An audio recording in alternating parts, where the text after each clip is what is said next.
Nagsilbing mediator si Pangulong Ferdinand R. Marcos Jr. para mag-usap ang Cambodia at Thailand sa kanilang border dispute. Ayon sa isang political analyst, pinagtibay nito ang reputasyon ng Pilipinas bilang leader sa diplomasya sa Southeast Asia. Si Cristel Delfin nakatutok.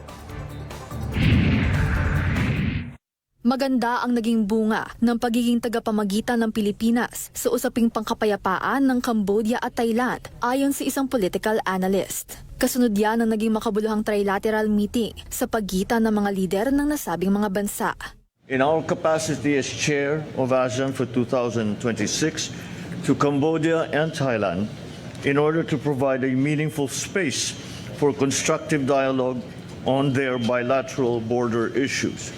Together, the three of us have reaffirmed that peace and stability are indispensable for ASEAN's continued growth, prosperity, and the well-being of our people, and that preserving this stability requires constant effort from all ASEAN member states.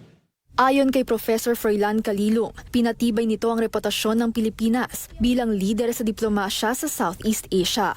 I think this provided a very important constructive space, especially because we allowed ourselves to be, or the Philippines allowed itself to be a conduit, may magkaroon ng tapat at bukas na dialogo, which shows our readiness to become a mediator, and it shows our dedication to the principles of ASEAN. Dagdag pa niya, makatutulong din ito sa economic at commercial relations, lalo na sa paghihikayat ng investors na mamuhunan sa bansa. Posible rin anya itong magamit bilang reference para sa peacekeeping at conflict management. Inaasahang mapapanatili rin ito ang magandang ugnayan ng mga bansa at iba pang member states ng ASEAN. Meron tayong tinatawag na ASEAN Way, no? Which primarily is the guiding principle for ASEAN. I think the important thing that we need to consider here is the consensus. No?